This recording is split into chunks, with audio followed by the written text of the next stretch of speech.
Hi, my name is Gil Robertson, president of the African American Film Critics Association. Today, we are thrilled to be talking to one of our favorite actresses. She won our Best Actress Award back in the day for 12 Years a Slave, Lupita Nyong'o, who stars in the incredibly scary film A Quiet Place Day One. Absolutely love the movie, love scary movies. Can't wait to see it again. We're going to kick things off by introducing you to the African members on the call today, starting with Niger Chambers in Washington, D.C., Kim Singleton in New York, Ruben Regaud in Miami, Florida, Sherry Davis in Los Angeles, Brandon Collins in New York, Derek Dunn in Washington, D.C., Jill Monroe in Los Angeles, and Dana Abercrombie, also in New York, with Sam Leggett, Washington, D.C., and Philippe Patterson, who is in North Carolina. I'm going to let you guys do what you do so well, and I will see you on the other side. Lupita, we got a full house for you today. Thank you.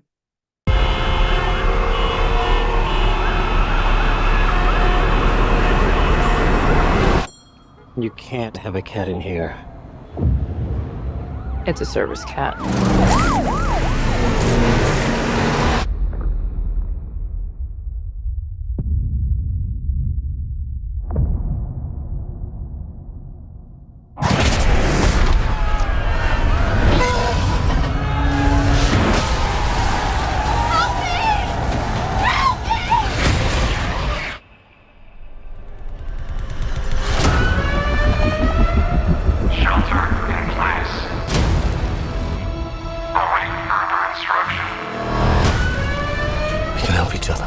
We have to get out of the city.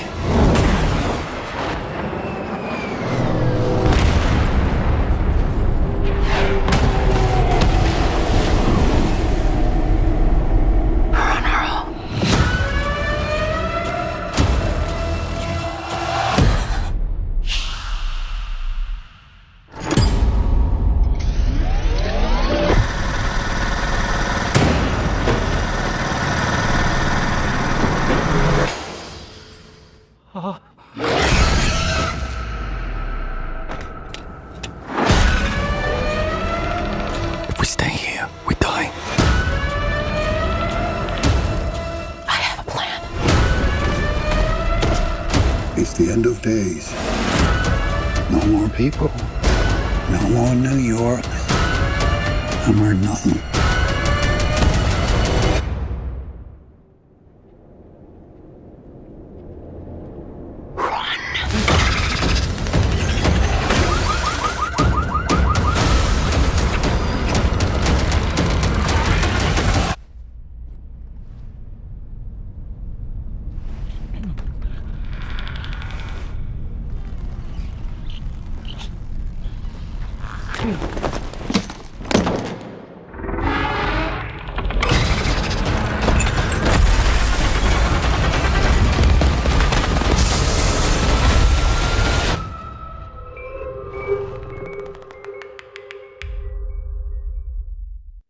Hello, Niger Chambers from Big Gold Belt Media. Lupita, thank you so much for your time today. How you doing? I'm doing well, thank you. Glad to be here.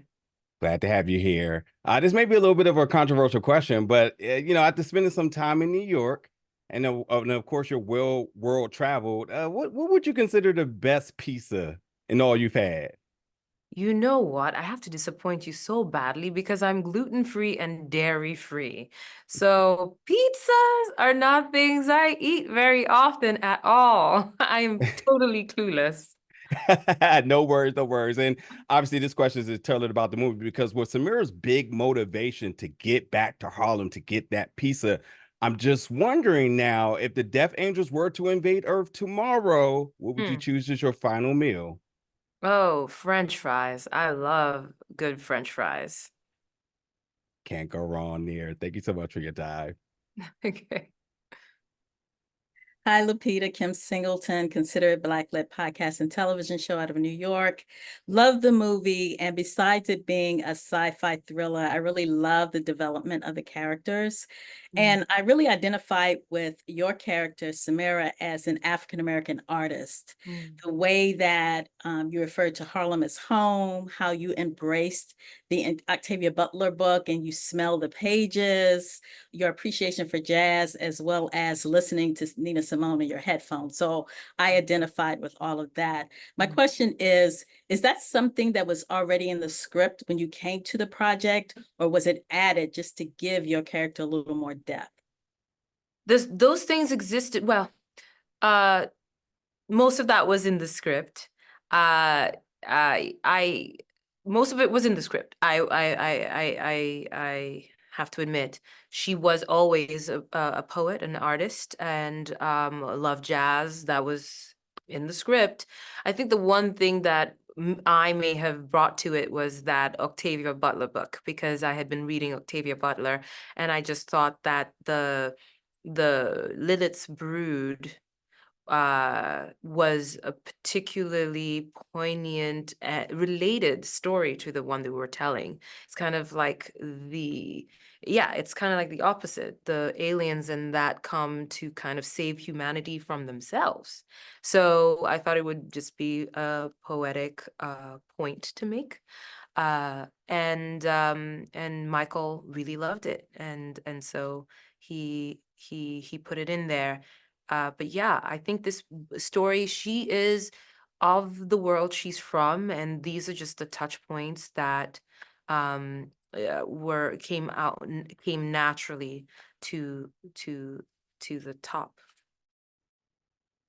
Thank you. I happen to love Octavia Butler, so I was really excited when I saw that small little snippet. So thank you. Great job. Hi, Lupita. My name is Ruben Peralta from Cocalega Zanet. I live in Miami. Oh, hi. Hi.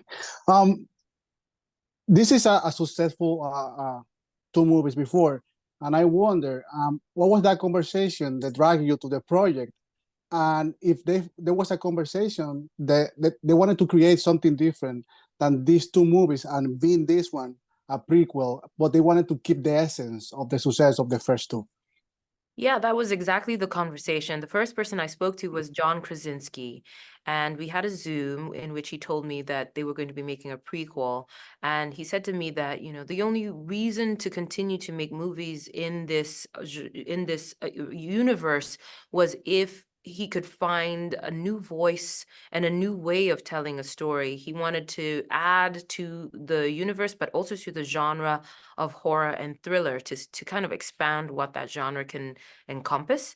And so by handing the baton to Michael Sarnowski, that's the first step to find a new way in, a new story to tell. And what Michael did was take this story to, following a whole new host of characters. That's breathing fresh air into the universe. And, the universe can encompass so much, because a catastrophe like this affects everybody, right? Yeah. And so we get to follow Samira and Eric in this particular movie, and we get to come to New York. That's a way bigger scope. The Abbott family was in the middle of nowhere, so that's a more contained environment. But now you're in New York, one of the busiest, most bustling and loud cities in the world. How on earth are they going to deal with a thing like this? How do you make New York quiet? I thought that was a very compelling question to ask. I agree. Thank you so much for your time, and congratulations. I love the film. Thank you. I loved you in the film, Lupita. I was so excited to see someone that looked like me leading a horror film. And I love the connection that you made with Henry, Eric, and of course, Frodo the cat. Which was your moment that you connected to most filming? Ooh. The moment that I loved, what I love about this movie is that, yes, there is the scope and the scale, and there's the scares, and there's that large adventure, and then there's just the tenderness of two people trying to navigate the world together. I really, really love that juxtaposition, those contrasts. And for me, my favorite moments were those quieter moments where we had to I loved how carefully you had to do everything, because sound is the enemy. It made you we were so present in small things. You can't just have a conversation, you know. You have to negotiate in silence. And I love the care that brought to every scene. And without spoiling it, there's a moment at the end of the film between Sam and Eric, where she kind of achieves her mission of getting pizza. And I thought that moment was really beautiful and tender. I love the moment you had with Henry, the Black connection where a man was holding your mouth for a moment. And it conveyed so much with your eyes. Thank you so much. Thank you. I'm Lupita, Brandon Council Media and Popcorn Podcast. Apologies for the background noise. I am in New York City at the cafe. Hey. Yeah, you know how it is. Yeah. This is an incredibly taxing role for a lot of your dramatic work, especially in the horror genre. What is your process for decompressing after what I imagine are emotionally draining and long days on set? You know, I'm gonna need you to repeat because there was like some reverb of some kind, so I didn't hear your question.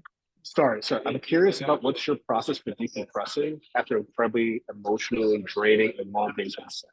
Well, for this one, I took a lot of Epsom salt baths because my body was going through it. I had to go through a physical transformation, losing a whole bunch of weight to play Samira. And so I would go home and run myself a bath, pour tons of Epsom salt, and just like lay there for a good 30 minutes to just to decompress and wash away the work of the day. It was also a very dusty film, so I was often covered in dust and really did need that bath. Thank you so much. Great job. Thank you. Hi, Lupita. Derek Dunn, Reviews and Done. My question was, this is your third foray into the horror genre. Growing up, what was your favorite horror film? Man, I don't know whether I can call it my favorite horror film, but because I watched it way too young and I watched it way too many times. Maybe that's why I like horror films and I want to be in them to try and work through the trauma. It was Poltergeist. I watched that film very many times because I had an older sibling, older cousins that subjected me to watching it, and it scared the bejesus out of me. And somehow I just kept watching it until one day I realized I don't have to do this. But by then I had the bug and I wanted to be in horror films. Thank you. Jill Monroe, RSVP with Jill Monroe. Lupita, you mentioned that Samira is an artist. We know that that's a very tactile as far as the world that she lives in. So when she's going through this transformation, losing that aspect of her, how do you think it impacts the character that we get to see play out throughout the film?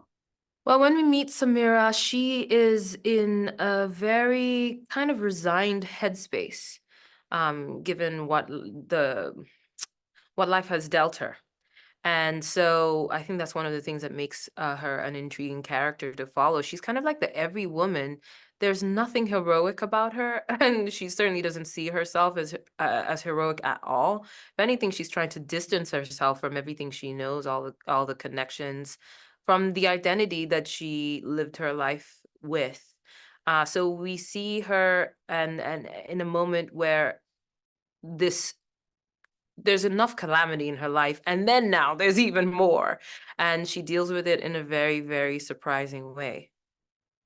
Hi, Dana Abercrombie, The Coalition. I loved absolutely everything about this movie, but I wanted to talk about your interpretation of the script by using your body language, because you can't use your voice. Can you talk about the process of showing both the emotions on the surface and what lies below? Because there's certain things you want to say, but you can't. Well, yeah, this was a unique acting challenge, right? When they strip away the language. But it was also kind of liberating because when I'm working on a movie with more dialogue, I'm always looking for what's being said between the lines because that as people, we're always saying more than our words reveal.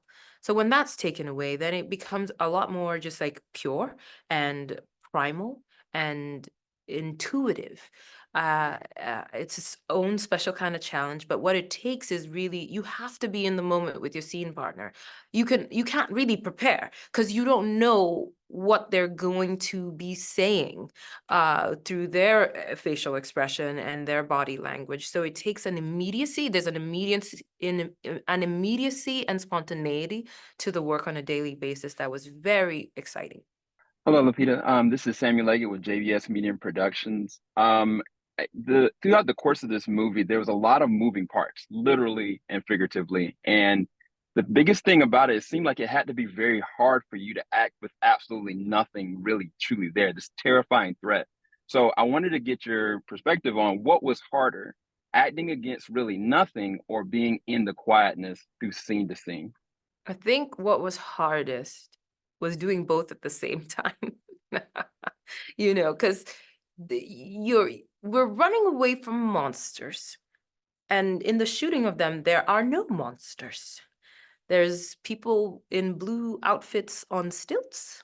There's sometimes a green dot or a cross, or your director making really silly monster sounds in a mic. So there were lots of reasons and ways to break out of the intensity of the scene and laugh. There's definitely lots of outtakes of us laughing because it was so ridiculous. And then to do all of that, to keep the intensity of what is happening for these characters and to these characters and remain silent at the same time with a crew that is not being silent because they can't be silent. It was a lot to negotiate. But it was fun, it was a fun experience. I loved having to overcome those challenges. It's like a Rubik's Cube. You're like, oh, how are we gonna get all these things together? Yeah. So it was definitely the combination. Hey, Lupita, this is Philippe Patterson from Taji Mag. How are you? I'm well, thank you. So I'm going to do a little throwback here. So I watched a little short film called The Roadside. I don't know if you remember that. How would you compare the Sam's internal dialogue in A Quiet Place Day One with your character's dialogue in The Roadside? Oh my goodness. Your question is, how would I compare the what and the what? The internal dialogue of Sam in A Quiet Place and your character in The Roadside, because they were both kind of stranded, Oh God, And yeah. I mean, the stakes for Sam are so much higher than the Roadside, which, yeah, that is a blast from the past for sure. But yeah, I would say Salmon is a whole lot more dire circumstances. It's life or death for her in a really visceral way. And yeah, she has to overcome a lot to make it through this day. okay, is there something that's similar between the two? Not that I know of. Can you tell me what's the similar? I haven't thought about the Roadside in a hot minute. I know that's what I'll bring it up, but thank you. I really appreciate that. Okay, thank you. Lupita, what does this film, and obviously it's a part of an incredible chain of films that the public has responded tremendously to. What does it say about humanity? What are your final thoughts about what type of things we should be really taking away from watching Quiet Place? Well, I would hate to be prescriptive. I think we make these films and then they belong to the people that watch them. And I'm really looking forward to what people make of them and what meaning they derive from the films. But I would say that what struck me when I was reading it and when I was exploring it as the character Sam is we need each other, Michael Sarnowski seems to be attracted to telling stories that are severe but tender at the heart of them. And he did that in his first film, Pig, with that independent film Pig with Nicolas Cage. And he's doing it again here. There's all the big scares and, this odyssey that these characters have to go on. But at the heart of it, it's two strangers, perfect strangers, trying to navigate the world together. And I just remember thinking like, wow, it's one thing to follow the Abbott family and understand why they need to stick together. It's another thing to root for two strangers to hold on to each other. And yeah, it's just a reminder that we need each other beyond tribal lines. Wonderful, wonderful. Well said. Thank you so much for your time. Congratulations on another great performance.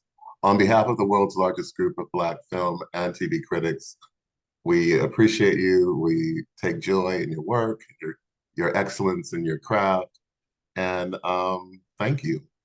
Thank And you. thank you for watching this edition of AAFCA Roundtables. Have a great day. Take care.